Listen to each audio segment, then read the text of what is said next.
우리가 지난주에는 신령한 순물레 찬양대라는 제목으로 역대상 25장 26장의 말씀을 선포했었습니다. 한 주간도 신령한 말씀을 선포하는 신앙으로 교회를 섬기며 사셨는지요? 작은 일도 말씀을 선포하는 행위와 동일한 섬김이라는 걸 잊지 마시길 바랍니다. 오늘은 다윗의 드림팀이라는 제목으로 역대상 27장 28장까지의 특별 계시를 선포하고자 합니다. 다 함께 따라하겠습니다. 다윗의 드림팀, 다윗의 드림팀. 우리는 온전한 조직을 만들어 가고 있습니까? 조직력만으로 교회를 확장해 가고 단체를 크기를 키워 간다는 것은 마치 비만에 걸려 체중만 늘어가는 사람과 같은 것입니다. 하지만 이 건강한 DNA를 가지고 건강한 몸으로 성장을 하는 생명력을 가지고 있다면 당연히 불어나는 것은 한편으로 지당한 일이라고 생각할 수 있어요. 하나님의 말씀을 신령한 내 새 만나로 받아 먹고 삶 속에서 실천 신앙을 가지고 살아가는 교회라면 자연스럽게 성장할 것이고 기쁜 일이 될 겁니다. 그래서 생명을 가졌다면 두 가지 현상은 반드시 나타나죠. 성장하고 번식하게 돼 있어요. 근데 구별을 해야 되는 거죠. 체중이 는다고 성장이냐, 아니면은 비만이냐, 교회가 숫자가 늘어난다고 성장인가, 아니면 허수, 비만인가. 분별을 해낼 줄 알아야 되는 것입니다. 오늘 성경에는 역시 다윗의 조직으로선 마지막 조직이 나옵니다. 이 조직은 왕정 조직이에요. 이전까지는 성전 조직을 보았습니다. 성전 안에서 하는 레위인들, 찬양대들 등등 성전 안에서의 조직이 지나가자 이제 왕정 조직, 왕궁 안에서의 조직이 등장하는 겁니다. 이거 의미가 있는 거예요. 무엇이 우선이냐 하는 걸 보여주고 있는 거죠. 우리도 교회의 조직이 안정화되고 이 땅 위에 기독교회가 경건하고 거룩하게 서 있을 때 사회 조직도 온전한 조직을 이룰 수 있다는 묵상을 하게 만드는 흐름입니다. 우리 교회가 안정적인 조직이 되었다면 이제는 우리가 살아가는 사회, 가정이나 회사나 학업 속에서도 체계적이고 안정적인 조직을 구축해 나가야 하는 것입니다.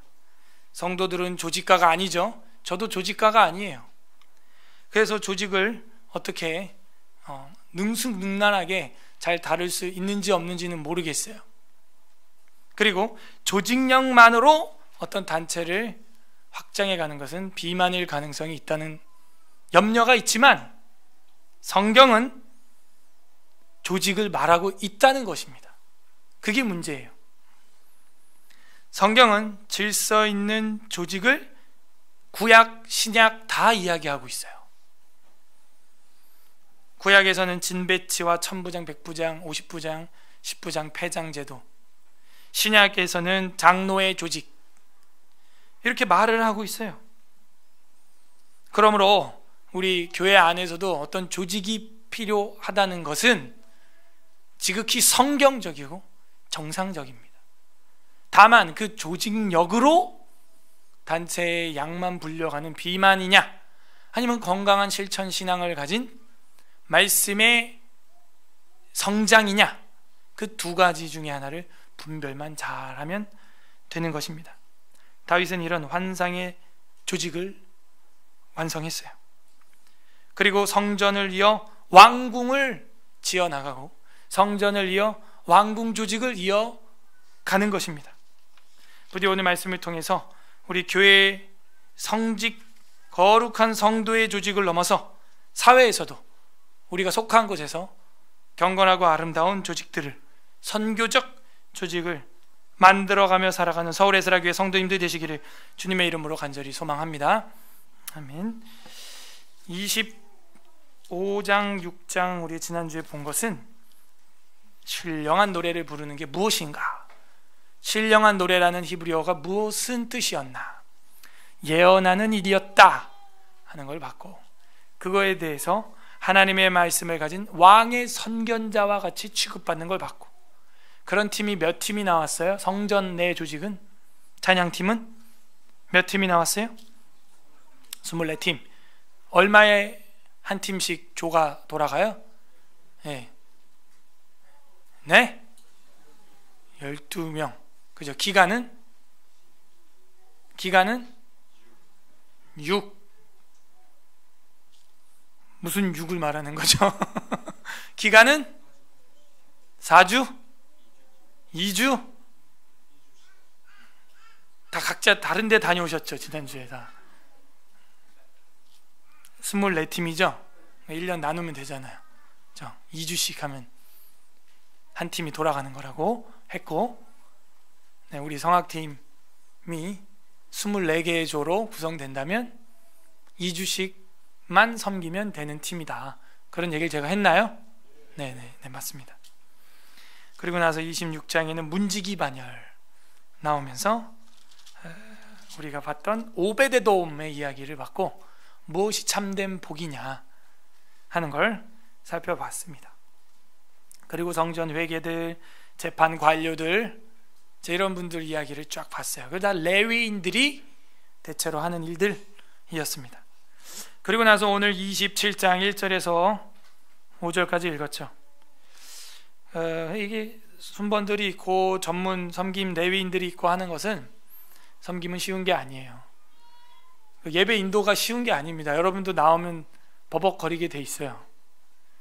찬양 인도하면은 떨리게 돼 있어요. 쉬운 게 아니에요. 앉아서 맨날 예배만 드리는 분들은 뭐가 어렵겠냐 할 수 있지만, 나오면은 그냥 이게 쉬운 게 아닙니다. 배워서 익숙해지기까지는 훈련이 필요한 거죠.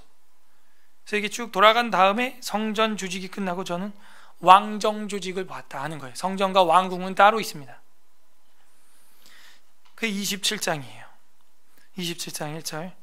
이스라엘 자손의 모든 가문의 우두머리와 천부장, 백부장 조직이 나오죠. 근데 이 천부장, 백부장은 군대 조직입니다. 군대 조직으로 보시면 돼요. 싸움에 나갈 만한 사람들. 그래서 백부장과 왕을 섬기는 관원들이 그들의 숫자대로 반이 나뉘우니, 그죠? 그래서 왕을 중심으로 이렇게 조직이 탁 내려가는 건데 군대 조직입니다. 여기 왕을 섬기는 관원이다 이렇게 돼 있죠. 관원. 그래서 이 왕을 섬기는 관원들. 그래서 행정장교도 있고 전략장교도 있고 여긴 다 있어요. 그래서 그 숫자대로 반이 나뉘으니 각 반열이 24,000명, 한 팀이 24,000명 이라 1년 동안 달마다 들어가며 나왔으니, 대략 예측컨대 한 12팀 나오겠네요. 달마다 그랬으니까요. 2절. 첫째 달 반의 반장은, 우린 팀 사역에서 팀장 이러죠, 저희 교회는. 근데 여기는 이제 반장은 삽디엘의 아들 야소보암이요 그의 반은 24,000명이라. 각 반이 24,000명이라고 했으니까요. 3절에 그는 베레스의 자손으로서 첫째 달 반의 모든 지휘관의 우두머리가 되고, 자, 둘째 달 2월 달이죠 뭐. 4절. 둘째 달 반의 반장은 아오앗 사람 도데요 또 미글롯의 그의 반의 주장이 되었으니 그 반이 24,000명이요. 셋째 달 넘어갑니다. 군대의 셋째 지휘관은 대제사장 여호야다의 아들 브나야요. 그의 반은 24,000명이라. 이 브나야는 30명 중에서 용사죠. 우리 잘 알고 있는 그 브나야 30명 위에 있으며 그 반 중에 그의 아들 암미사밧이 있으며. 그래서 이제 3월달 군대 조직. 7절. 넷째 달 넷째 지휘관은 요압의 아우 아사엘. 잘 알죠? 아사엘은 특징이 뭐예요? 발이 빨랐다. 사무엘 하 우리가 끌어와야 됩니다. 구약성경 다 총동원해야 돼요.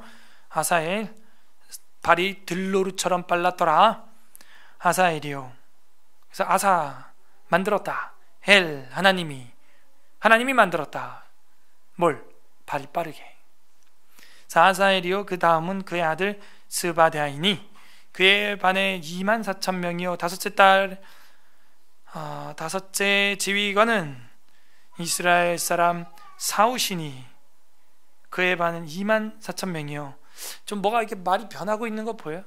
아까 반장이라고 했다가 주장이라고 했다가 지휘관이라고 했다가, 그죠? 점점 이게 발전하고 있어요. 맞습니다. 그래서 우리도 지휘관 그러면 이제 장교죠. 장교. 우리나라도 군인 조직에선 지휘하라, 지휘관 하면 이제 장교가 지휘관입니다.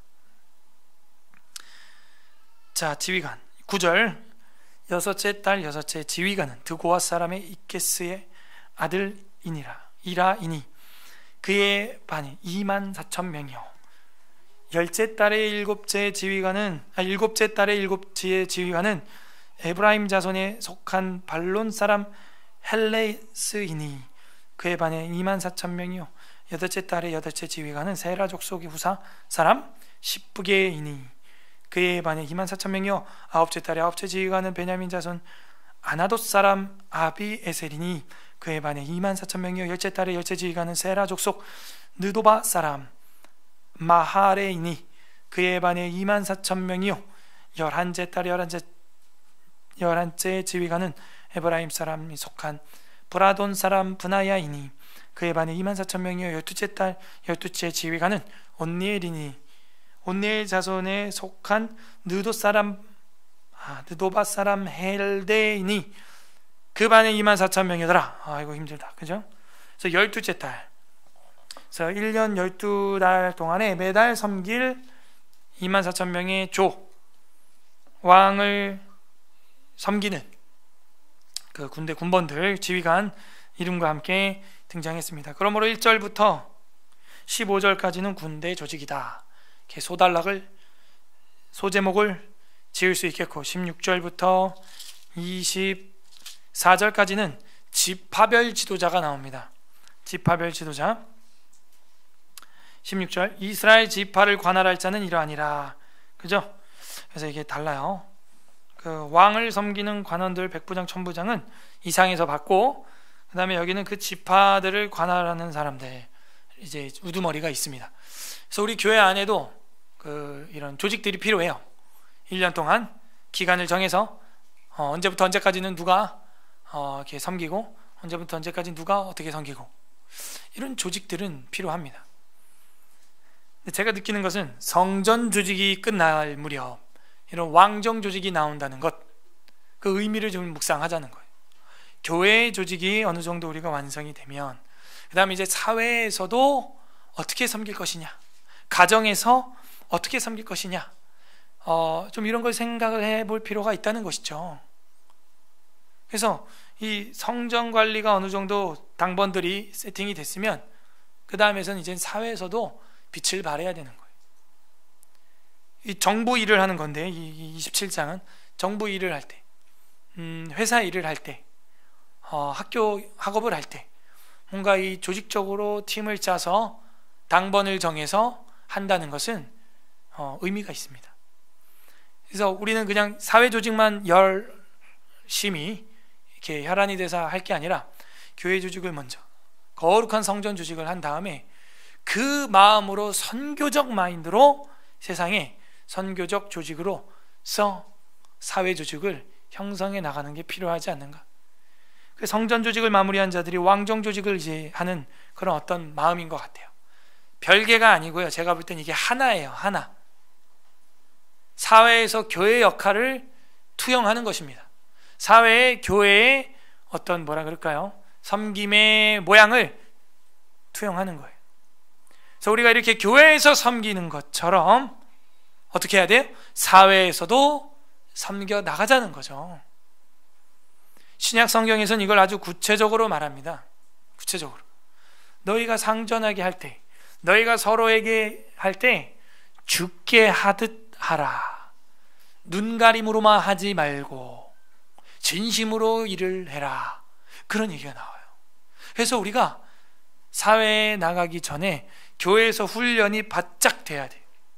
그래서 사회에 나가서 할 때도 주님께 하듯이 하라는 거예요. 일을 할 때 막 하는 게 아니고요. 실제로 이 수르야의 아들들이나 요압, 아사엘, 분하야 어떻게 섬긴 줄 아시죠? 알려면 역시 사무엘 하를 총동원해 와야 돼요. 어떻게 했냐면 다윗이 목마르다 그러니까 목숨 걸고 적진영에 들어가서 물을 떠왔어요.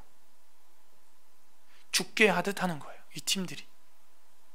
그죠? 그래서 여러분이 처한 여러분이 사회적 위치, 그 직업, 그것은 직업이 돼야 돼요. 직장이 돼서는 안 돼요. 전에도 제가 이야기했잖아요. 직장을 다니는 분들은 퇴근 시간만 봐요. 언제 끝나나? 안 끝나네. 아직도 10시밖에 안 됐어. 한참 일한 것 같은데. 그래서 시계 안 보기 놀이를 하죠. 그래서 시계를 안 보고 막 열심히 일을 합니다. 그리고 또 시계를 딱 봤더니 10시 5분이야. 미쳐 퇴근 언제야? 이런 분들은 직장을 다니는 거예요. 근데 직업을, 커리어를 가지고 있는 사람은 일 좀 하려 그랬더니 7시야 벌써. 일 더 해야겠다. 그래요. 저 오랜만에 중학교 이제 동창이랑 연락이 됐는데, 베스트 프렌드라고. 그 친구는 여전히, 저도 이제 만화를 그렸었는데 여전히 만화를 그려서 결국은 제 스튜디오를 차렸더라고요. 애니메이터가 돼서 자기가 제 사장이 됐어. 팀원들이 있고. 그래서 제가 야, 너무 보고 싶다. 한번 보자. 그랬더니 뭐 가깝네. 마포에 있고 저는 영등포에 있고 자기는 스튜디오가 마포에 있대요. 그래서 야, 우리 언제 한번 보자. 그립다.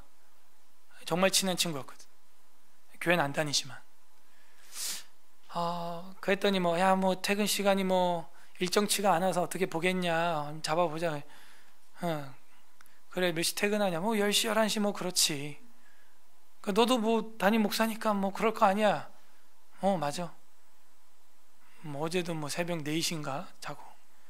그러니까는 일을 이끌어가는 사람은 사실 시간 개념이 없어요. 그냥 하루 24시간 전체가 일이라 그럴까요? 일로 해도 모자라죠. 근데 제가 이제 퇴근 시간 보고 앉았다. 그럼 이 사람은 직장을 다니는 거예요. 사역자 중에도 그런 사람들이 있죠. 똑 그것만 하는 거예요. 다른 거 절대 안 해. 직장을 다니는 거예요. 그러니까 여러분은 직장을 다녀요? 직업을 가졌어요? 직장을 가졌어요? 직업을 가졌어요? 제가 무슨 얘기하는 거예요? 교회에서 즐겁게 섬기는 것처럼 사실은 여러분이 속한 이 왕정 조직, 왕궁 조직에서도 삼총사처럼 섬겨야 되는 거예요. 요압과 아사엘과, 그죠? 아비새와 이런 삼총사처럼 해야 되는 겁니다. 그래서 개혁주의 직업관은 직업은 곧 콜링이에요. 직업은 소명입니다. 내가 정직원이 아닌 알바생이라고 할지라도 커피 한 잔을 탈 때 친절과 정성을 들여서 한 잔을 탁 해서 서비스하는 거예요. 그러면 그 커피를 사 먹는 사람이 기분이 좋고 맛이 좋아요. 친절을 받았고 양질의 커피를 먹었기 때문에. 그럼 또 와서 먹어요. 그리고 또 와서 먹고 또 친절을 받고 커피를 받아요. 알고 보니까 저 서빙하는 자가 크리스찬이었다. 그러면 난 내 사명을 다한 거예요. 콜링을 다한 거예요. 직업을 가진, 커리어를 쌓는 거예요. 단언컨대 이런 사람은 나중에 커피숍 사장이 될 가능성이 다분합니다. 그런데 대충 막 타가지고 그냥 여기요. 안 끝나네. 이런 사람들은 평생 커피 알바만 할 가능성이 굉장히 커요. 자, 그런 관념에서 우리가 지금 조직을 좀 25, 26, 27장을 봤으면 좋겠어요. 집파별 지도자들이 이제 16절부터 24절까지 나옵니다. 이스라엘 지파를 관할하는 자는 이러하니라. 르우벤 사람의 지도자는 시그리의 아들 엘리에셀이요, 시몬 사람의 지도자는 마아가의 아들 스바데요, 레위 사람의 지도자는 그무엘의 아들 하사베요, 아론의 자손의 지도자는 사독이요, 유다의 자손의 지도자는 형 엘리후요. 이 엘리후는 아마도 엘리압이 아니냐 이렇게 생각이 되고요. 이사갈의 지도자는 미가엘의 아들 오므리요. 스불론의 지도자는 오바댜의 아들 이스마야요. 납달리의 지도자는 아스리엘의 아들 여레못이요. 에브라임의 자손의 지도자는 하사시아의 아들 호세아요. 므낫세 반지파의 지도자 부다야의 아들 요엘이니. 므낫세 반지파라는 얘기는 이제 므낫세 지파가 있는데 반쪽에 얘기해요. 헤프 지파. 길르앗에 있는 므낫세 반지파의 지도자는 스가리아의 아들 이또요. 베냐민의 지도자의 아브넬의 아들 아야시엘이요. 단은 여롬의 아들 아사렐이니. 이들은 이스라엘의 지파의 지휘관이었더라. 이스라엘의 사람 20세 이하의 수요는 다윗이 조사하지 아니하였으니 이는 여호와께서 전에 말씀하시기를 이스라엘의 사람을 하늘의 별과 같이 많게 하리라 하셨습니다. 수리아의 아들 요압이 조사하기를 시작하고 끝내지도 못해서 그 일로 말미암아 진노가 이스라엘에게 임한지라. 그 수요를 다윗 왕의 역대지라기는 기록하지 아니하였더라. 이 사건 우리 알고 있죠? 인구조사 잘못했다가 이거 사탄이 충동했다 그랬죠.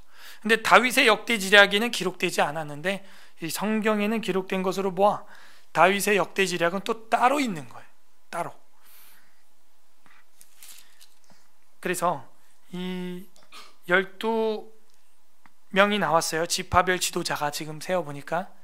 근데 이제 므낫세 반반 지파 합하면 이제 13명. 단지파는 나와 있는데 갓지파가 없는 것 같고요.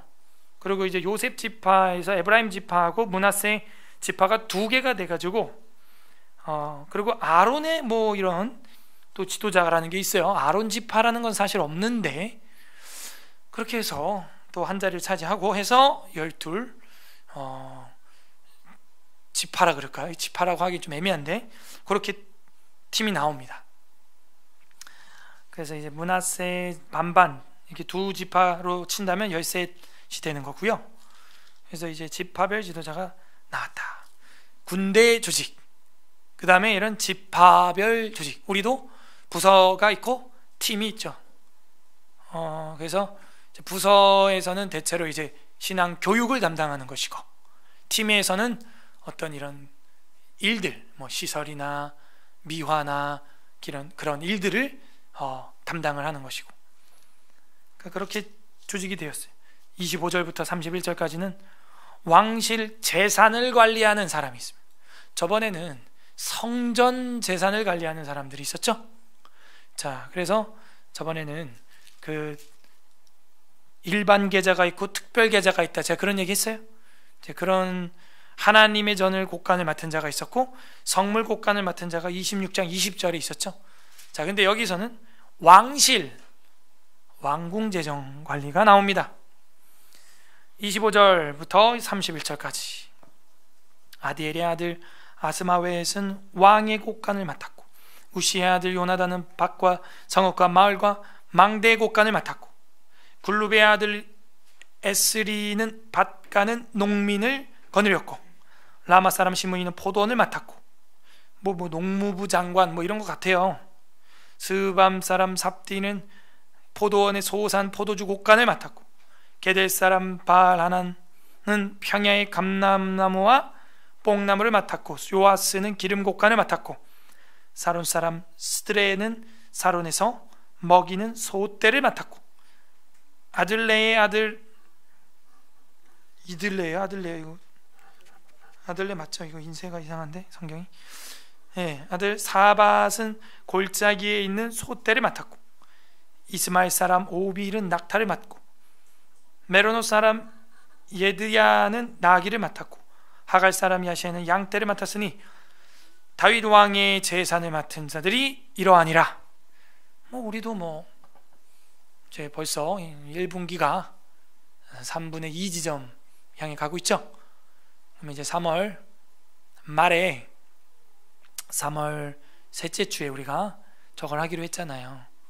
또 공동제식회. 그럼 이제 또 각 부서들 나와갖고 재정 발표를 하고 또 예산을 발표를 하고. 자, 여러분 곳간 맡은 분들 잘 경영하고 있습니까? 예. 재정을 맡았어요. 근데 이제 그거는 지난주에 얘기를 했고요. 이건 또 이제 어떤 면에서는 이제 사회 재정이라고 하겠어요. 혹시 뭐 여러분 속한 회사나 또 사조직에서 뭔가 어떤 재정을 맡은 분들이 있을 수 있죠. 네, 역시 성전 재정을 관리하는 거와 연장선에서 왕의 재정도 저는 관리해야 된다, 그렇게 생각해요. 우리의 목적은 그거잖아요. 교회에서 서로 사랑하며 또 사랑하지 못할 만한 사람까지도 사랑하려고 애쓰는 것처럼 사회에 나가서도 결국 그걸 실천 신앙을 갖는 것, 그게 우리의 목적 아니에요? 목적. 성전을 그렇게 재정 관리했듯이 여러분이 속한 사회에서도 그렇게 재정 관리하셔야 돼요. 다윗 왕의 재산 맡은, 지금 우리나라도 문제가 뭐예요? 모든 법인 단체의 문제가 뭐예요? 그 재정 관리예요. 횡령 배임, 그 재정 관리의 문제거든요. 모든 게 다. 그래서 굉장히 잘해야 됩니다. 이 돈 관리. 이 돈 관리 잘못하면은 원성을 사요. 공평을 깨트렸기 때문에 불평이 터져 나오는 겁니다. 돈 관리 잘해야 됩니다. 재정 관리 잘 깨끗하게 해야겠어요. 32절부터 요 짧은 34절까지는 이게 엄밀히 말하면 이것도 갈려요. 이거는 재정 관리자들이 아니거든요. 다윗의 개인 자문단이에요. 자문단. 다윗의 개인 자문단, 조언. 저도 뭐 무슨 일이 있거나 하면 이제 운영위원회 자문을 이제 구하고 의견을 내고 이렇게 하고 당회 또 장로님하고 많이 소통을 하는데요. 필요하죠. 자문단이, 자문단. 다윗의 개인 고문들이라고 할까요? 32절부터 34절까지. 다윗의 숙부 요나단은 지혜가 있어서. 그래서 인생이 지혜가 있는 어르신들의 지혜를 얻는 것은 시간을 버는 거예요. 지혜가 있어서 모사가 되며 서기관도 되었고, 학모니의 아들 여이엘은 왕자들의 수종자가 되었고, 아히도벨은 왕의 모사가 되었고, 아렉 사람 후세는 왕의 벗이 되었고. 모사와 벗은 차이가 크죠. 여러분, 이 아히도벨하고 후세의 각세움은 잘 알고 있죠? 네, 넘어갑니다. 알고 있으니까. 역시 이것도 구약의 내용을 총동원해 와야 됩니다. 그래서 후세가 아무래도 다윗이랑 더 가까운 지혜자였죠. 지혜자. 그래서 여러분, 이 자문단이 있다는 건 참 귀한 거예요. 34절 다 같이 읽습니다. 시작. 분하야의 아들 여호야다, 아비아달은 아히도벨의 뒤를 이어, 요압은, 네, 결국에는 군대 조직으로 시작해서 여러 재산 관리자들, 지파 조직 관리자들, 개인 고문단 하면서 결국에는 또 군대 지휘관으로 탁 하면서 인클루지오로 돼 있어요. 28장이 군대 조직으로 시작해서 군대 조직에서 왕정 조직이 27장의 토탈 이야기다 하는 거엔 이견이 없습니다. 여러분, 누구에게 지혜를 구합니까? 그 지혜를 구해야 돼요. 물어야 돼요. 어른들한테 여쭤봐야 됩니다. 그 시간 벌고 돈 버는 거예요. 근데 그 잘 들으려고 하지 않는 게 오늘날 세대인 것 같아요. 옛날 사람들 꼰대다, 뭐 심지어는 뭐 비하적인 말로 뭐 틀딱이다, 틀리 닦는 사람들이라고 뭐 그런 말하고 앉았고. 그렇지 않아요. 그러니까 어른들이 그렇다 그러면 그럴 확률이 커요. 그래서 저도 뭐 어른들이 뭐 자녀들이 많으면 힘들어도 좋다 한다든지, 손주를 보면은 자녀 볼 때보다 더 기쁘다라고 한다든지, 어지간하면은 30이 넘어서는 직군을 바꾸지 말아라 한다든지, 그런 조언들은 다 자기들의 지혜에서 나온 거예요. 그 지혜는 뭐예요? 경험에서 나온 거예요. 대부분. 그래서 그걸 받아야 돼요. 근데 이제 나이가 어릴수록 말을 안 들어요. 특히 남자들일수록 말을 안 들어요. 제가 페미니스트입니까? 저도 남자예요. 자녀들을 키워보면 여자애들은 자기가 경험하지 않았는데도 그거 그렇게 하면 위험해 하면 안 해요. 딱. 근데 이 남자애들은 양 귀를 붙들고 눈을 바라보면서 얘기를 해도 너 그렇게 하면 이렇게 하면 이렇게 하면 다친다 해도 사고를 팍 쳐요. 또 그래서 이 여자가 더 최첨단 버전이다. 인간 2.0, 남자는 1.0 버전. 그래서 남자들이 사고를 많이 칩니다. 뭐 부딪히고 깨지고 터트리고 부도 나고 또 나가서 또 죽고 뭐 이래요. 근데 남아를 키울 때랑 여아를 키울 때 그 스킬이 그래요. 절대 안 돼. 남자들은 또 자전거 타면 사고 날 수도 있고 너무 몰래 배워요. 뒷구녕 가서 해요. 그걸 또 다 해요. 그리고 사고 쳐서 가지고 옵니다. 대체로 그래요. 대체로. 그래서 약간 경험 위주예요. 남자들은 경험 위주. 그래서 제 모토가 뭐라 그랬어요? 제 표어가. 저도 그렇겠죠. 그래서 까불면 죽는다. 까불면 다친다. 그게 제 스스로 저한테 늘 되뇌 있는 그 뭐라 그럴까요? 구호 중에 하나입니다. 현우야. 좀 뭔가 이렇게 들떠 있을 때 제 스스로가 혹은 막 뭔가 뭐가 잘 된다 하고 막 좋아할 때 까불면 다친다.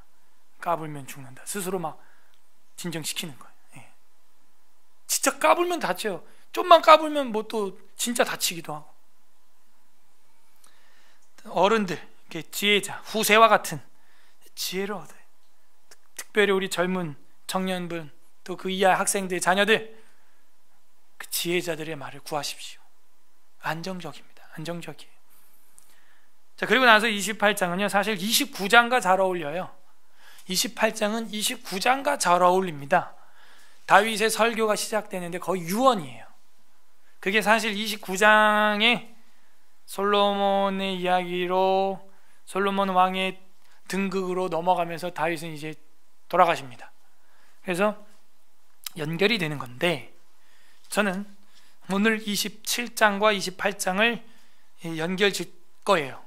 왜냐하면 다윗의 드림팀은 사실 솔로몬까지예요. 제가 볼 때 다윗의 드림팀은 27장에서 끝나는 게 아니고 27장에서 다뤄지지 않았던 자기 아들 솔로몬까지. 여기까지가 바톤 패스가 일어나는 환상의 드림팀인 거예요. 솔로몬이 없었으면 이 조직이 다 무의미합니다.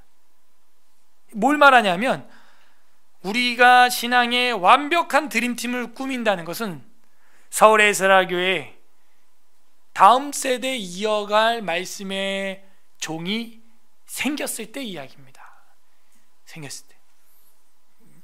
예컨대 뭐 저랑 같은 세대를 지금 지나고 있는 뭐 2, 3, 4, 5, 60대 분들 말고 지금 우리 10대 이하 10살 이하의 아이들 중에서 훗날 이 성경 66권 서울 에스라 교회를 이끌어갈 목회자가 바톤 패스를 할 사람이 나오면 우리 서울 에스라 교회는 그래도 괜찮은 드림팀인 거예요.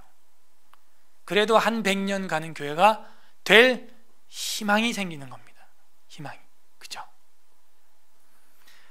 그래서 다윗이 아무리 이렇게 멋지게 다 꾸며도요, 그 다음 세대 이어갈 솔로몬이 없었으면 이건 완전 다 무너지는 겁니다. 무너지는 거예요. 다윗이 얼마나 많이 기도했겠어요. 실제 기도 많이 했습니다. 다윗이 정말 기도 많이 했어요. 자, 28장 그래서 다윗의 유언이다 하면 좋겠어요. 그럼 우리가 귀를 쫑긋 세워봐야죠.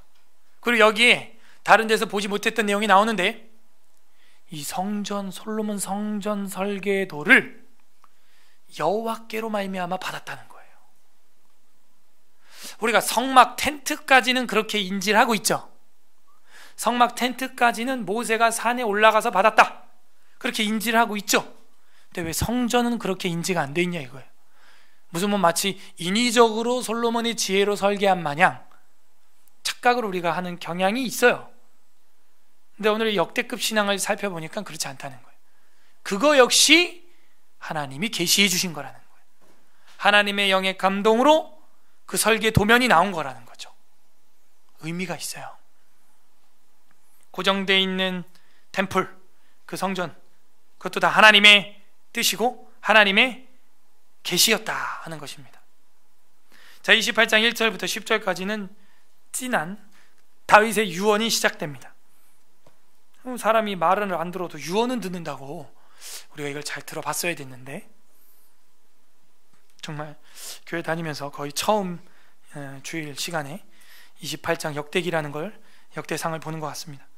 역대상 28장 1절, 다윗이 이스라엘 모든 고관들 곧 각 지파의 어른과 왕을 섬기는 반장들과 천부장들과 백부장들과 및 왕과 왕자의 모든 소유와 가축과 감독과 내시와 장사와 모든 용사를 예루살렘에 소집하고, 그러니까 1절의 첫째 줄에 이스라엘 모든 고관들, 이 27장을 조직한 이유, 그게 여기 28장에 나오기 때문에 저는 끊어갈 수 없고 27장과 연결짓겠다는 거예요. 지금 2절, 이에 다윗 왕이 일어서서 이르되 나의 형제들, 나의 백성들아, 내 말을 들으라. 나는 여호와의 언약궤 곧 우리 하나님의 발판을 봉안할 성전을 건축할 마음이 있어 건축 재료를 준비하였으나, 언약궤가 있는 그 장소를 뭐라 그래요? 하나님의 발판이라는 거예요. 발판. 하나님이 발을 대고 설 곳, 그게 언약궤가 있는 곳이라는 거예요. 법궤. 그럼 이제 하나님이 어디에 발을 딛고 서 계시는가? 그 언약 말씀의 위에 서 계시는 거죠. 그러니까 교회에 많은 교회가 있지만 정말 어디에 여호와 하나님의 임재가 있는가, 서 계시는가? 바로 그 말씀이 이렇게 성실하게 전파되고 가르쳐지고 있는 그 현장, 거기에 하나님이 서 계시는 거예요. 거기에 발을 딛고 서 계시는 거예요.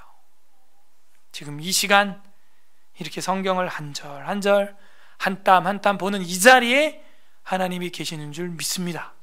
그게 우리 신앙이에요. 발판이래요. 거기가 언약궤 곧 우리 하나님의 발판을 봉안할 성전을 건축하겠다. 3절, 하나님이 내게 이르시되 너는 전쟁을 많이 한 사람이라. 다윗에게 한 얘기예요.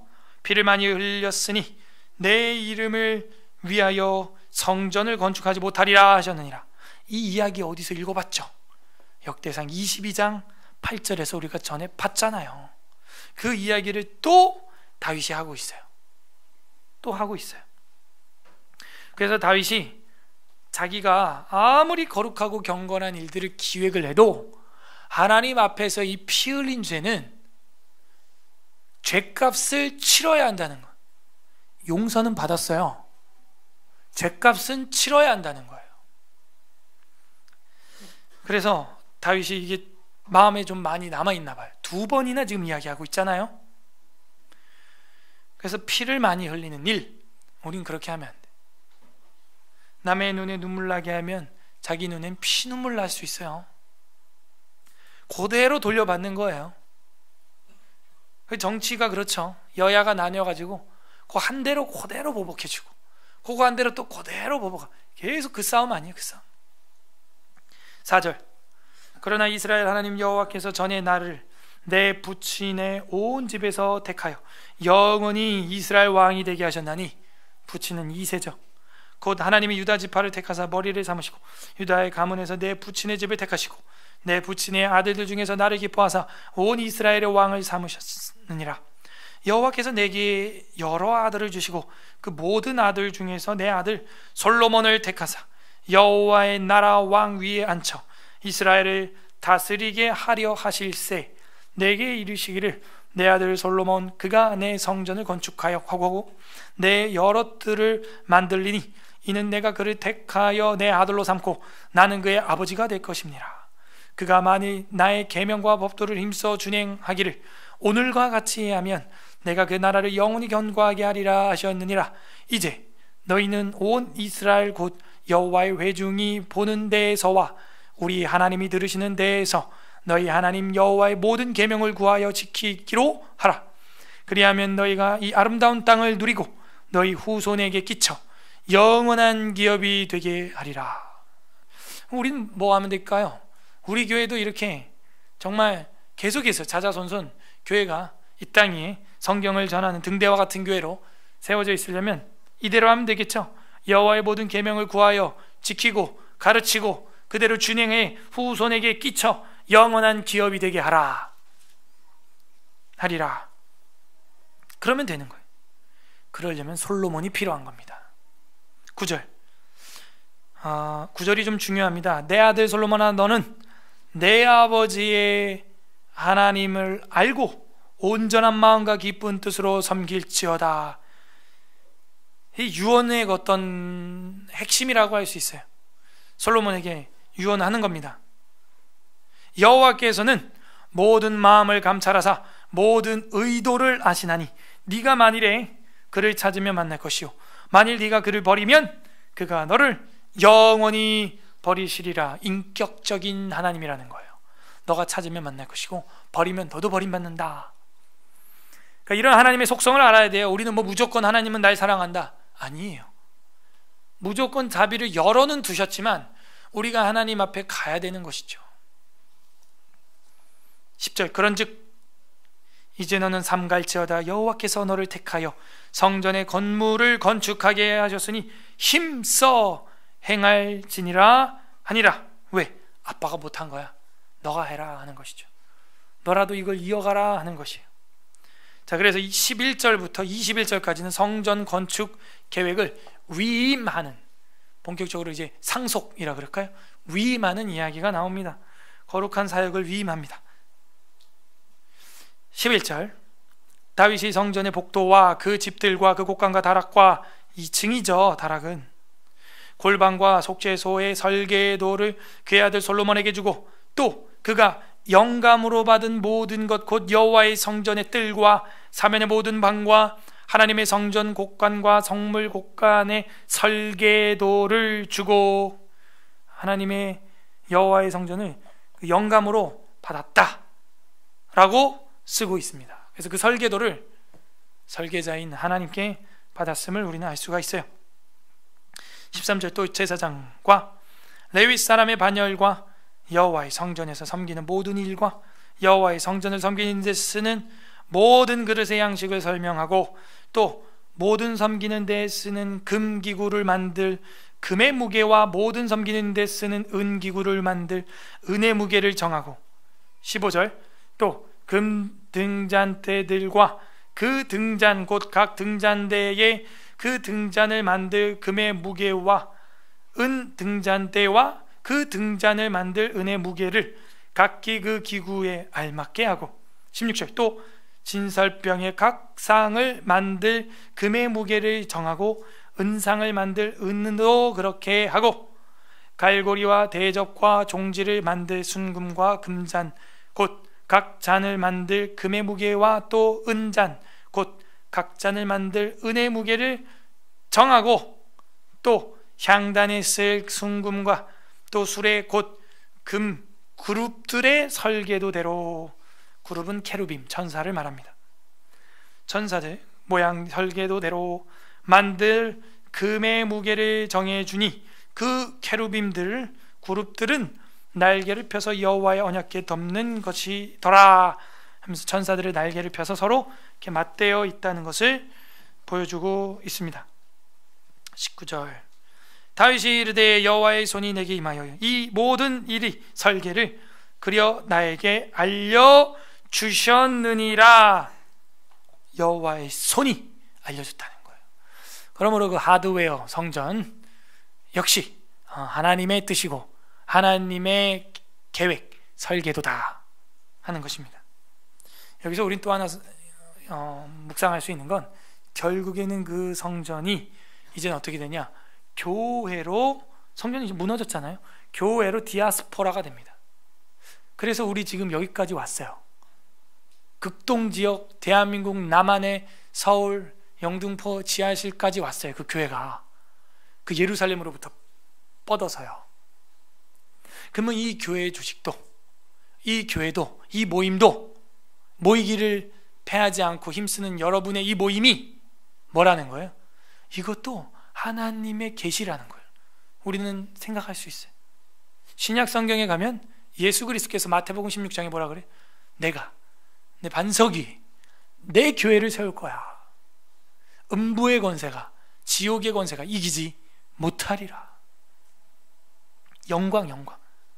그래서 우리는 이 교회 조직을 정말 거룩하게 여겨야 돼요. 정말 사랑해야 됩니다.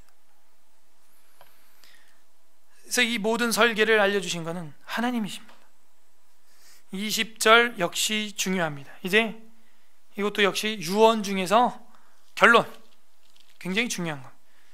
20절을 다 같이 읽어봤으면 좋겠네요. 21절이 남아있지만 20절 시작. 또 그의 아들 솔로몬에게 이르되 너는 강하고 담대하게 이 일을 행하라. 두려워하지 말며 놀라지 말라. 내가 여호와의 성전 공사의 모든 일을 마치기까지 여호와 하나님 나의 하나님이 너와 함께 계시사 내게서 떠나지 아니하시고 너를 버리지 아니하시리라. 아멘. 어떻게 하면? 강하고 담대하게 이 일을 다 행하면, 두려워하지 말고 놀라지 말고 좀 담대하라는 거예요. 그래서 이 여호와의 성전 공사의 일을 마치기까지 여호와 하나님 나의 하나님이 너와 함께 하신다. 그 예수님의 별명 아니에요? 하나님이 우리와 함께 하시는 방법 간단해요. 하나님 우리와 함께하여 주시옵소서 막 고함치고 그게 아니고요, 하나님의 계시를 따라 하나님의 계명 가운데 그 믿음을 자자손손 후손들에게 영원한 기업이 되게 하면서 내 일을, 사명을 묵묵히 진행해 나가는 사람, 그 사람과 하나님이 함께 한다는 겁니다. 묵묵히 여러분이 청소를 해도 나는 성경 66권을 전파하는 사역에 동참하고 있다, 이런 프라이드를 가지고, 자존감을 가지고 그렇게 섬기는 그 사람, 그렇게 성전의 일을 하여 가는 사람과 하나님은 그 일이 마치기까지 여호와 하나님 나의 하나님이 너와 함께 계시사 내게서 떠나지 않고 너를 버리지 않을 거다. 버리지 않을 거다. 자, 여기까지가 환상의 드림팀이에요. 21절 제사장과 레위 사람의 반이 있으니 하나님의 성전의 모든 공사를 도울 것이요 또 모든 공사에 유능한 기술자가 기쁜 마음으로 너와 함께 할 것이요 또 모든 지휘관과 백성이 온전히 내 명령 아래 있으리라. 뭐예요? 나랑 함께 있던 거, 시설들, 재산들, 사람, 조직들 다 너랑 함께 할 거야. 위임 다 너한테도 그렇게 도와줄 거야. 위임. 그래서 저도 이제 위임 목사가 됐고 위임식을 저번에 장로 안수식 하면서 했잖아요. 그러면 이제 저 다음에 이 교회를 또 위임해서 이끌어갈 신앙의 목회자가 세워져야 됩니다. 세워져요. 거기까지 우리 서울 애사교회의 환상의 드림팀이에요. 우리 교회가 7년이 되었고 햇수로 8년 되고 매너리즘에 빠질만 해요. 이 정도면 이제 자리도 꽉 찼고 뭐 더 이상 바랄 수도 있지만 이상 안 바래도 안주도 할 수 있어요, 사실은. 근데 저는 뭐 조직력을 통한 양적 성장에는 별로 관심이 없고, 그건 뭐 하나님이 붙여주시는 거니까. 중요한 것은 살아있는 생명이라면 번식한다는, 성장한다는 거예요. 그리고 이 솔로몬을 만나서 모든 걸 다 위임해 준다는. 그래서 우리가 아직 조직도 완벽히는 되지 않았어요. 장로회에서는 조직교회로 이제 인정을 받았지만 아직 여러 가지 봉사나 이런 부분에 있어서는 12팀 그죠? 24반열 이렇게 안 나온단 말이에요. 그래서 그렇게 된다면 그 다음에는 이걸 통째로 이제 위임을 하고 저나 여러분도 이제 손 털고 주님 만날 준비해야 됩니다. 근데 제일 슬픈 거는 뼈 빠지게 개척을 했는데 다음 후임이 와서 이전과 같이 별 다를 것 없는 교회로 도루묵을 만들어 놓는다면 너무 가슴이 아픈 일이죠. 가슴 아픈 일이에요.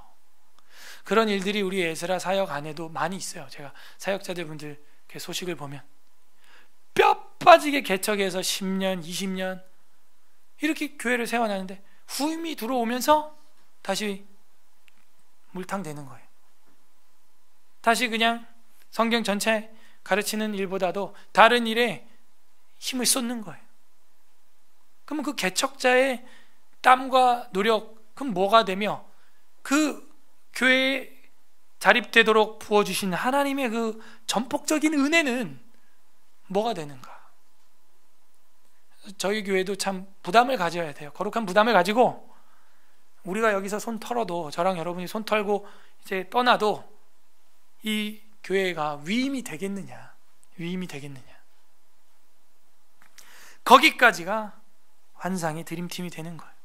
다윗은 복스럽게도 그 팀을 가졌어요. 자기가 성전을 건축하지 못한 아쉬움은 있지만 그래도 솔로몬을 통해서 그 영광의 빛을 바라보게 되었어요. 여호와 하나님에게 그 언약을 받아냈어요. 우리가 오늘 말씀 좀 정리를 하겠습니다. 27장, 28장 보면서 드림팀, 이걸 보면서 우리가 생각할 때 드림팀 뭐냐? 조직이에요. 조직돼야 된다는 거예요. 자립교회, 미조직교회가 아니라 조직교회가 돼야 돼요. 조직이 돼야 돼요. 감사하게도 우리 교회는 작년 11월에 조직교회가 되었어요. 당회가 생겼어요. 이제 앞으로 장로님들이 한 분 한 분 더 생기면서 점점 튼튼한 이제 더 당회가 되어져 가죠. 그러므로 드림팀이란 조직이 돼야 된다 하는 거예요. 첫 번째. 그래서 조직은 하나님의 뜻이다 아니다? 뜻이다. 구약에 천부장, 백부장이 있는 것처럼 신약에 장로회가 있어요. 그게 성경 이야기예요. 그게 맞아요. 그래서 대민주제 정치 같은 게 바로 이 장로회인데, 이걸 지금 교회에서 먼저 시작된 게 사회에서 가져간 거예요. 맞아요? 그래서 지금 저 여의도에서, 여기 옆에 여의도에서 그걸 하고 따라하고 있는 거예요. 교회는 벌써 수천 년 전부터 이걸 하고 있었어요. 그리고 종교개혁 이후에 그게 있었고, 우리나라는 이게 들어온 지 이제 100년도 안 됐어요. 그죠? 100년도 안 된 나라예요. 그러니까 이 기독교의 파워란 어마어마한 겁니다. 이런 역사관을 여러분 가지고 자부심을 갖고 정치 권력이 뭐 잘못할 땐 당당하게 이야기도 할 줄 알아야 돼요. 여야를 막론하고 당당하게 이야기할 줄 알아요. 당당하게. 그래서 조직은 하나님의 뜻이다 하는 거예요. 뜻. 그 다음 두 번째로 이 드림팀은 성전 조직이 이제는 왕궁 조직이 돼야 돼요. 우리로 해볼까요? 교회의 조직이 결국에는 여러분 사회 조직에서도 빛을 발해야 되는 겁니다. 교회의 안정은 사회의 안정을 가져오게 돼 있어요. 이 대한민국은 그렇게 지금까지 서왔어요. 교회가 없었으면 백성들의, 국민들의 도덕률 이 수준에 못 도달합니다. 노트북을 커피숍 테이블에 올려놓고 화장실을 갔다 올 수 있는 나라, 우리나라예요. 해외에서는 길에서 핸드폰 하고 가면 오토바이 날치가 그냥 탁 낚아채가 그냥. 그러니까 이런 도덕률, 이런 것들이 다 이런 교회가 풀뿌리처럼 전국에서 계속 가르치잖아요. 마을에서, 도시에서 사람들을 전도해서 성도들을 다 교회가 해낸 일이에요, 이게. 그래서 이런 교회 안정은 사회 안정. 언더우드 선교사가 한 얘기가 뭐예요? 두 집 걸로 하나 주막집이라는 거예요. 이 조선은 아무 소망이 안 보인다는 거예요. 근데 이 정도 왔으면 이건 기적이에요. 기적, 진짜 기적. 그죠? 핸드폰을 놓고 커피숍 테이블에 놓고 화장실을 갔다 와도 핸드폰이 거의 그대로 있습니다. 기적이에요. 저는 차 시동을 걸어놓고 마당에 자주 놔요. 10분 이상도. 근데 몰고 가는 사람이 없어. 안 가져가요, 차를. 감사한 거예요. 결국에는 이 성전 조직은 왕궁 조직이 돼요. 교회 조직은 사회 조직의 침투에 가는 것입니다. 교회의 안정은 사회 안정. 여러분, 조직 중에서 제일 긴 기술이 나왔죠, 오늘? 그 조직이 나오는 건 뭘 보여준다 그랬어요? 그 단체의 뭐요? 안정화, 그죠? 정착화. 그러니까 어떤 조직이 탁 나왔다. 다윗의 조직, 솔로몬의 조직. 그러면 그 단체에 이제는 그 조직이 안정기에 접어들었구나. 그걸 보여준다 그랬잖아요.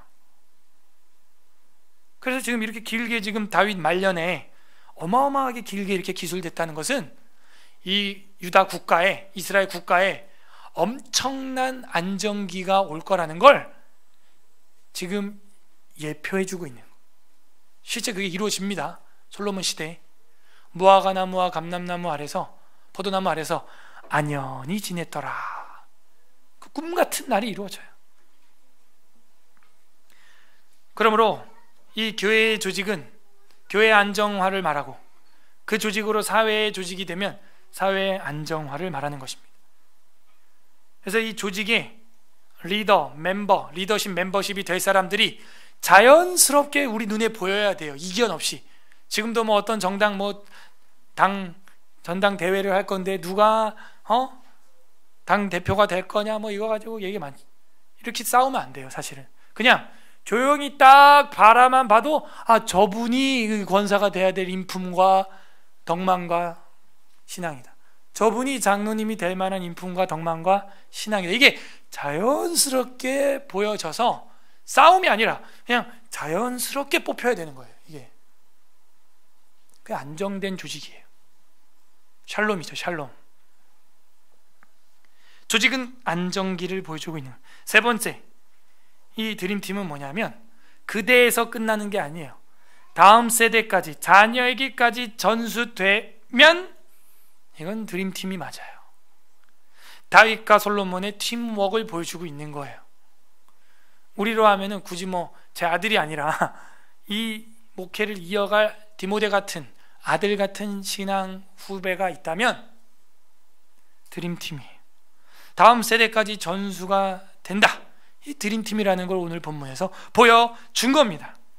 조직력만 가지고 살아가는 것은 무미건조합니다. 조직력만 가지고 살찌어가는 단체는 비만일 가능성이 있어요. 하지만 믿음을 가지고 실천신앙을 가지고 살아가는 동안 성장하고 번식하는 것은 건강한 하나님의 성장이라고 우리는 볼 수 있습니다. 하나님의 꿈은 그런 팀들을 통해서 이루어집니다. 관련 구절 보고 이제 정리를 하겠습니다. 출애굽기 18장 21절 22절 보겠습니다. 구약성경 출애굽기 18장 21, 22. 출애굽기 모세를 통한 조직이에요. 출애굽기 18장 21, 22 110페이지 110 110페이지 출애굽기 18장 21, 22 두 절 합독합니다. 시작. 너는 또 온 백성 가운데서 능력이 있는 사람들 곧 하나님을 두려워하며 진실하며 불이익을 미워하는 자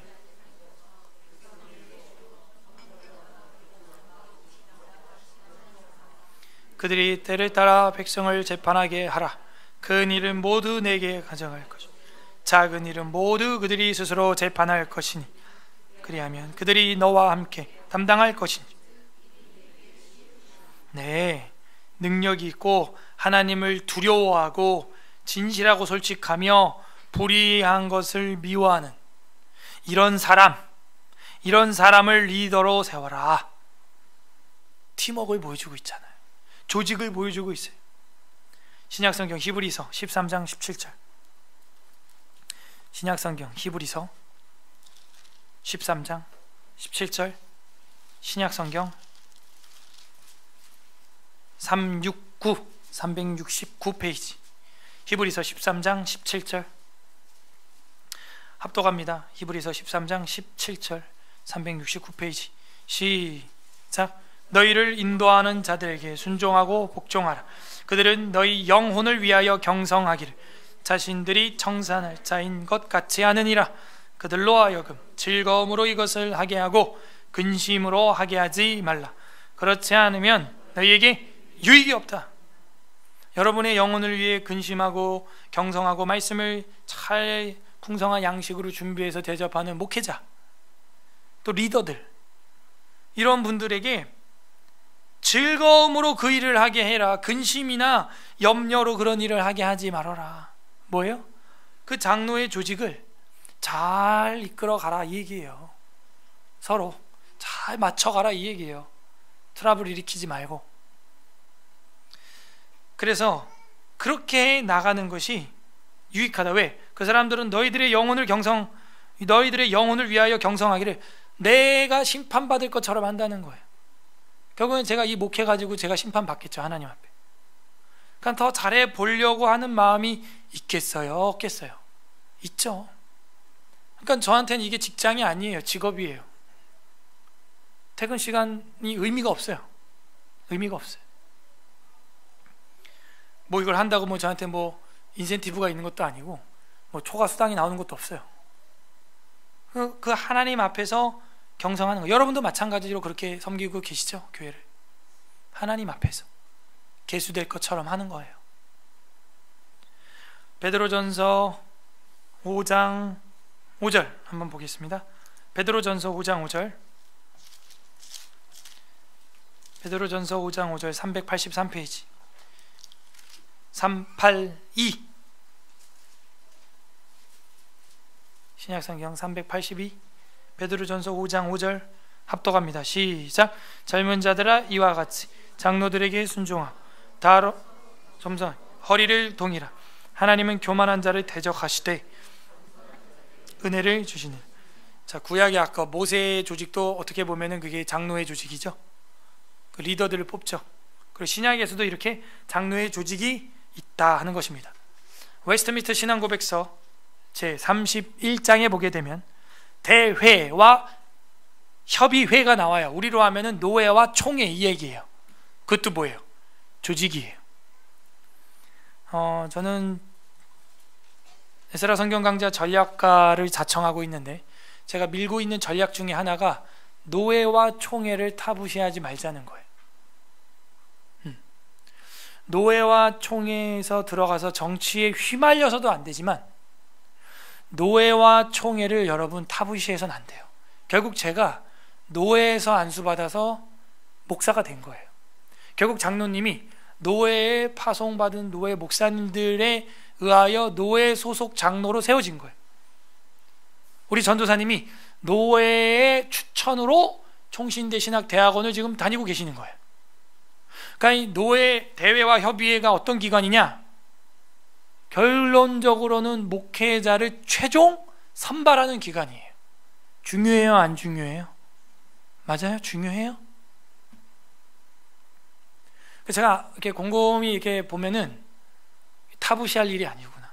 그래서 제가 일부러 더 나이도 어리고 제 바로 위에 목사님이 저랑 15살 이상 차이가 나니까 제가 일부러 더 가서 섬기고 이렇게 하는 거예요. 그렇게 사랑의 씨앗을 뿌리는 겁니다. 그러면 제가 이 사역을 하고 있는 걸 다 알아요. 다 알아요, 목사님들. 기특하다, 어떻게 교회를 그렇게 세워서 이끌어가냐, 다 알아요. 그래서 다 저희 교회 막 와보고 싶어하고 그래요. 그때 그래서 그렇게 많이 모신 거예요. 거의 9명가량. 좋아하시죠? 우리 후배, 우리 노예의 꿈나무다 뭐 이러면서 좋아하세요. 그래서 이 에스라를 점점점 좋은 뭐라 그럴까요? 모양으로 선교해 나가는 거죠. 선교해 나가는. 그래서 저희 노예 안에서는 이 성경 가르치는 이 사역이 이미 소문이 다 나 있고, 심지어 저희 저번에 왔던 이제 노예 서기 목사님은 캄보디아에 우리 노예 선교 센터가 있어요. 그래서 저희 교회도 갈 수 있습니다. 언제든지 여러분이 원하시면 캄보디아에 그 선교 센터에 가서 이 에스라 성경 강좌 해라, 그렇게까지 얘기가 나왔다니까요. 근데 우리가 캄보디아어를 못하고 일단 갈 만한 어떤 여력도 재정도 안 돼요. 그래서 언제든지 가라는 거예요. 저희 보고 가서 에스라 강좌 하라는 거예요. 통역해서. 그러니까 그렇게까지 해 나가기까지는 저도 이 노예에서 지금 벌써 횟수로 한 5년 이상 이렇게 조용히 열심히 한 거예요. 그래서 실제 어떤 목사님 교회에서는 이 사역을 이렇게 시작한 분들도 계시고 노예 안에 있습니다. 그런 교회가. 감사하죠. 그래서 이 대회와 협의회 이 조직이 되게 중요한 거예요.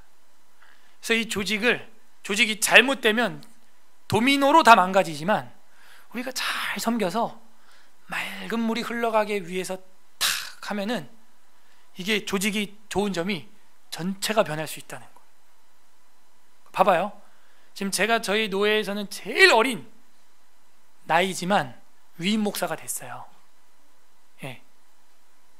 그래서 제 또래에 있는 뭐 시무 목사도 없고 위임 목사는 더더욱 없어요. 저희 노회에 더더욱 없어요. 근데 언젠간 저도 늙겠죠. 그럼 그 노회에서 어느 위치까지 될까요? 될 수 있겠죠. 그러면 이제 그 밑에 200개의 조직이 있는데 교회가 좋은 영향을 끼칠 수 있잖아요. 정치를 한다는 얘기가 아니고요. 뭐 총회장 출마하겠다 그게 아니라 성경을 전체로 어떻게 각성을 시키도록 후배 목사들을 이끌 수 있는 엄청난 대회란 말이에요. 거기가. 그리고 총회가 협의회고. 전략이 전략. 그래서 노회나 신학교나 이런 걸 타부시하면 안 돼요. 최소한 여러분 그러면 안 돼요. 결국 거기서 우리가 안수받았고 지금 이 교회도 그 소속이에요. 대한예수교 장로회 합동. 지혜로워야 됩니다. 사망에 보게 되면 이런 말이 나와요. 대회와 협의회는 신앙에 대한 논쟁과 양심에 대한 문제들을 목회적 차원에서 확정하거나, 그러니까 노회나 총회에서 그런 걸 관리를 하잖아요. 하나님께 드리는 공예배와 하나님의 교회의 정치가 더욱 질서정연하도록 규칙과 지침을 제정한다 하는 거예요. 법을 관할하는 거란 말이죠. 그래서 목회상 실책이 있는 경우 불평과 고소를 접수하여 그 같은 것을 권위 있게 결정하는 권한을 가지고 있다. 그러므로 중요한, 여러분 아시죠? 예전에 노후 목사님 대한예수교 장로회 통합에서 이단 시비 걸렸던 거, 그게 총회 안건까지 들어갔었어요. 그래서 이단 조사위원회에서 조직까지 됐습니다. 만약 거기서 악하게 모의 작당해가지고 잡았으면 이단 판장 나오는 거예요. 그냥. 다행히 어르신이고 오래 그 인프라가 있기 때문에 무죄가 났죠. 그 대회와 협의회가 무서운 거예요. 잘 섬겨야 됩니다. 그리고 선한 영향을 끼쳐야 돼요. 환상의 드림팀을 만들어 나가야 돼요. 지혜예요. 어떤 하나님의 마음이 오늘 이 성경 본문에 보이십니까? 저는 결국에는 이런 튼튼한 조직을 통하여 다윗이 유언한 게 하나님 마음이에요. 뭐예요? 이 일이 끝나기까지 내가 너랑 항상 함께 있어. 그걸 마칠 때까지 같이 있을 것이다. 그래서 이 조직은 안정화를 보여줍니다. 교회 조직은 안정화를 보여주고 하나님이 우리와 함께 이 모든 사역을 마칠 때까지 함께 하시겠다 하는 그 마음이 오늘 성경 본문의 하나님 심정이에요. 각자 적용을 해보시기를 바랍니다. 우리는 교회를 안정화하고 교회를 넘어서 사회에 속한 그 단체에서도 그런 선한 직장이 아니라 직업을 가지고 영향을 끼치며 안정을 가지고 오고 있는가? 그럼 선교가 되는 거예요. 선교적 조직이 되는 거예요. 끝맺겠습니다. 우리 주 예수 그리스도께서는 이 땅에서 고리타분한 종교인들도 다루셨고 대하셨고, 그리고 정말 사회에서 최악의 죄를 지으며 살아가는 여자 중에선 창녀, 남자 중에서는 세리를 친구처럼 끌어당겨서 회심시켜서 마태, 삭개오 같은 사람들을 제자 삼으셨어요. 교회의 조직과 사회 조직 가운데서 엄청난 융통성을 발휘하시면서 선하고 거룩한 영향을 과격하게 일으켰다는 거예요. 악한 영향을 과격하게 일으킨 게 아니라 선한 영향을 과격하게 일으켰다는 것이죠. 마태복음 11장 19절 우리 한번 다 같이 읽어보겠습니다. 오늘 마지막 성경입니다. 마태복음 11장 19절 마태복음 11장 19절, 신약 17페이지. 합독합니다. 시작. 인자는 누워서 먹고 마시며 말하기를, 보라, 먹기를 탐하고 포도주를 즐기는 사람이 세리와 죄인의 친구로다 하니 지혜는 그 행한 일로 인하여 옳다함을 얻느니라. 세리와 죄인의 뭐요? 친구라는 거예요. 친구. 근데 이거 있어요. 여러분이 괜히 그런 사회적 단체에 들어가서 그쪽으로 동화될 정도의 신앙의 영역이라면 주의해야 돼요. 요셉처럼 도망가는 게 낫고, 여러분이 침투에 들어가서 그 조직까지도 선하게 전도할 수 있는 사람이라면 들어가야 된다. 결국은 거기까지 가야 되는 게 제가 볼 땐 우리가 이 땅에 사는 목적이고요. 돼야 돼요. 제가 고등학교 친구들, 중학교 친구들 자꾸 연락을 하고 만나고 하는 이유가 그럼 제 접촉점은 거기밖에 없어요. 나머지는 다 전도사님들, 뭐 전부 대학원 동기들이 다 뭐 목사님들인데 뭐 제가 뭐 누굴 만나 전도를 하겠어요. 그러니까 여러분들도 세리와 죄인의 친구가 돼서, 사랑의 친구가 돼서 그들에게 교회를 넘어서 사회에서도 사랑으로 실천해서 그들에게 어떻게 했대요? 지혜는 그 행한 일로 인하여 옳다함을 얻는다는 거예요. 내가 걔네들 만나서 한 일을 봐라. 그 내가 한 일, 그걸 보고 옳다 그러다 이야기를 해봐라. 그게 지혜 아니냐. 그게 지혜. 조직력만으로 교회와 단체를 확장해 간다는 것은 우리가 비만에 걸려 체중이 늘어가는 것과 같습니다. 하지만 건강한 DNA를 가지고 말씀을 붙들고 튼튼하게 삶에서 운동해가며 실천해가며 실천신앙을 가지고 살아가는데 조직체가 튼튼히 늘어나는 것은 지당한 일이에요. 당연한 일이에요. 하나님의 말씀을 신령한 나의 양식의 새만나로 삼고 받아먹고 살아가는 것, 그러면서 성장한다는 건 얼마나 기쁜 일입니까? 사랑하는 내 자녀가 양식을 먹어가며 키가 자라고 몸이 자라가는 것, 기쁜 일이에요. 그것은 생명에게 나타나는 당연한 현상입니다. 생명이 있다면 당연히 그런 현상이 나타나야 돼요. 예수님도 조직을 이끌었습니다. 모세도 조직을 세웠습니다. 그리고 그 조직은 교회 안에서만이 아니라 밖에서도 지혜롭게 행함으로 역사를 나타냈습니다.